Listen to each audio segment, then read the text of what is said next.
So you want to start a YouTube channel? Well, I've got you covered.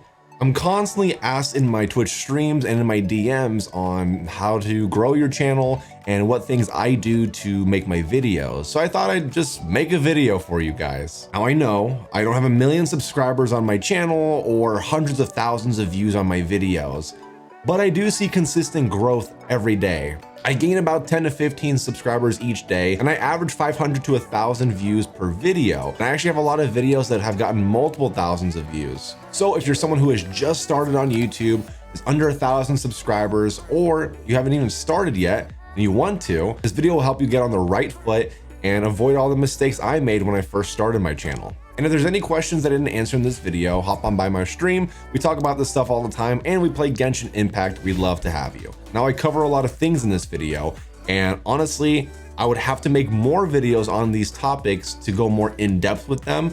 I don't want to make this video an hour long for you guys. But with that said, let's just start from the top. You're gonna need the right equipment to actually film and make a YouTube video. To first start off with the camera.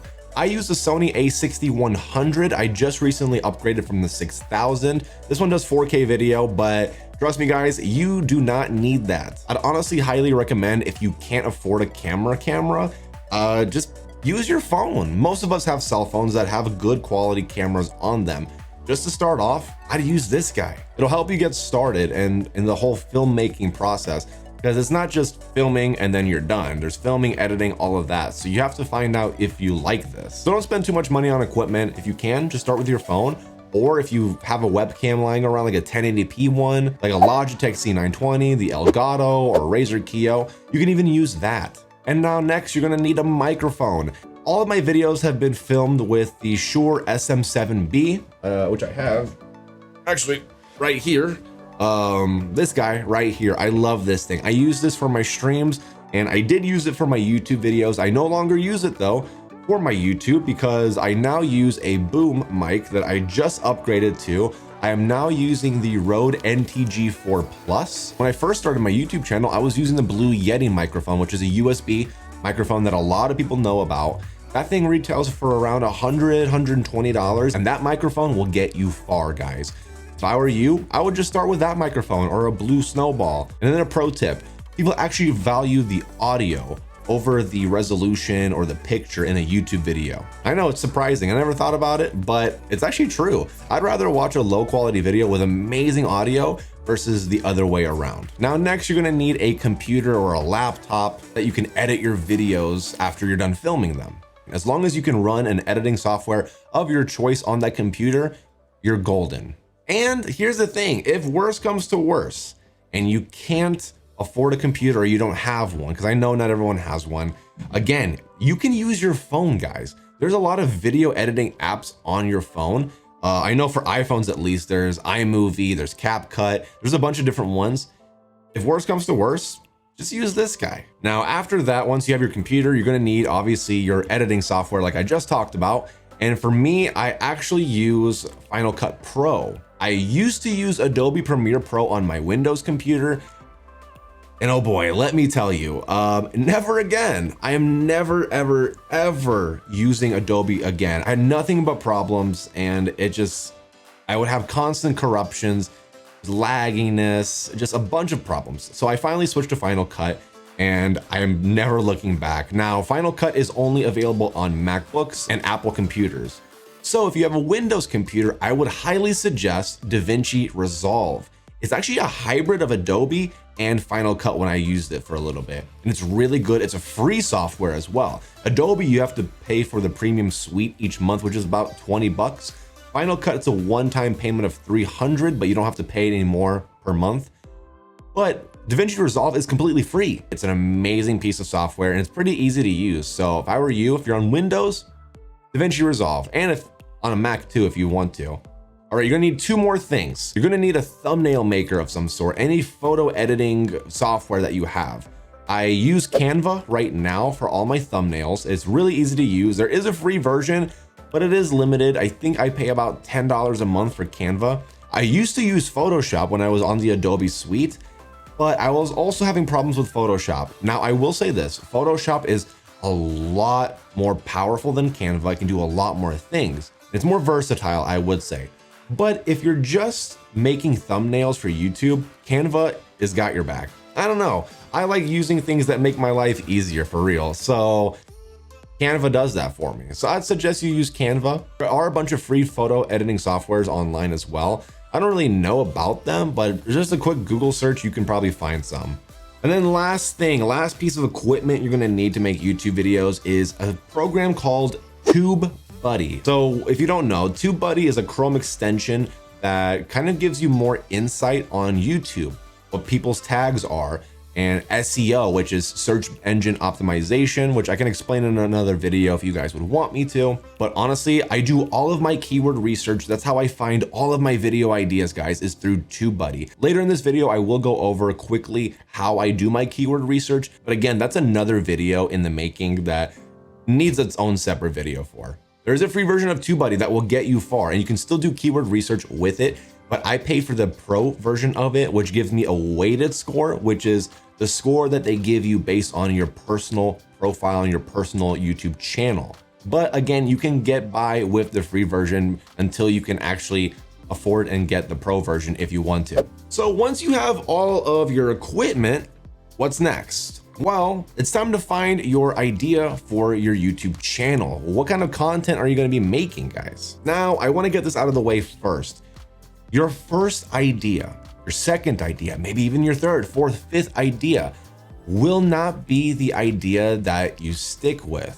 A lot of people kind of get hung up on the fact that, oh, I need to have the perfect idea for when I start. If I don't have it, I won't start. And it doesn't work that way, guys. That kind of ties into my last tip that I have for you at the end of the video. Make sure you watch that. So what I would do is probably make a list of 5 to 10 YouTube channel ideas, topics that you want to cover, and then see if you can make 30 to 50 video ideas or topics per idea. And if you can't do that for all of them, but you can do for some of them, I would go with those ideas and experiment. Honestly, when you first start your YouTube channel, that's the best time to experiment, guys, is try different things and see what works best for you and your channel. Now, there's a lot of different ideas that you can do for YouTube: vlogs, gaming content, how-tos, tutorials, entertainment. There's a slew of them. From personal experience, I would say go with the tutorial education niche first. People go to YouTube to find value from content that they watch. They want to learn something for the most part. There are a lot of people that come here for entertainment as well, but I would say the entertainment niche is very hard to get into, especially in the beginning. I would say find a few things that you're very knowledgeable about, very passionate about, that you want to teach people things about, and then go with that. Make videos on it. But if you can make it your own, if you're personable, if you're funny, if you can do something different with it, go for it. Do it. Now for this next section of the video, I'm going to show you a little bit of TubeBuddy and how I find video topics and ideas. So first, go over to TubeBuddy's website and then make sure you download the TubeBuddy extension for your Chrome browser, and I believe it works on other browsers as well. Once you've done that, go on over to YouTube, and then you're going to see a new icon pop up on the top right, and this is TubeBuddy's extension working on YouTube. Now again, I pay for the pro version, so I have a lot more features than the free version, but again, you can do keyword research with the free version. You just won't get the weighted score, like I said earlier, which is personalized to your own channel, but you can still get great video ideas with the free version. So what you'll do is you'll go up to the search and type in your keyword that you have an idea for. So let's just say how to make sushi. You're going to see a bunch of videos come up, and then on the right side, you're going to see TubeBuddy's keyword score. So you can see right here that the search volume is excellent. It's in the green, and you want it to be in the green. It means that people are searching for this. And it even shows you searches per month, which is about 523,000. So a lot of people are searching for that key term. Now, if you look right here where it says competition, it's in the orange, so it's fair. And it even tells you right here, there is a decent amount of competition, but this keyword is searched so often, it's worth targeting. And if you pay for the pro version, you can click on the weighted score and it'll bring up this page right here. Now, the weighted score, again, is the score that you get for your personalized channel. So for me, it says this would be a really bad keyword to go for because it's scoring a 10 out of a 100. Yeah, there's a lot of search volume, but the competition, there's a lot. But if you look at the optimization strength right here, it's in the green. This means that a lot of videos that are ranking for this key term are not well optimized, or I can out optimize them. Meaning if I can do my SEO better than the videos that are currently ranking, I have a chance to rank up higher. A lot of people will just see the poor score and then not go for it. But I want to show you something real quick, guys. If we go over to my YouTube page and we click on videos, and then we sort my videos by most popular, this video that I have right here has 32,000 views, and my keyword that I ranked for was how to use your phone as a webcam for Twitch. If I go back to TubeBuddy and I type in how to use your phone as a webcam and you click that, it gives me a very poor score. Now, if I do for webcam for Twitch, it gives me a fair score. You would still look at this and be like, oh, that doesn't look that great, right? 35 out of 100. The search volume is there, but there's a lot of competition, but the optimization strength is pretty good. But a lot of people would look at this score and be like, oh, this isn't a good key term to go for, right? Well, if I open up an incognito tab, not logged in or anything, and I type in how to use your phone as a webcam, you can see right here, my video ranks down here, which isn't the best, but it's still pretty high up. But if I do how to use your phone as a webcam for Twitch, which is really the keyword I was ranking for, I'm #1 ranked on that key term, even though the score that was given to me was a 35 out of 100. So that score is not the end all be all. A lot of my videos have proven this score wrong. So if you see a bad score, don't really go off of this. You want to go off of how much search volume there is if people are searching for that term. Honestly, don't really care about the competition, to be honest with you. There's always going to be a lot of competition for a highly searched term.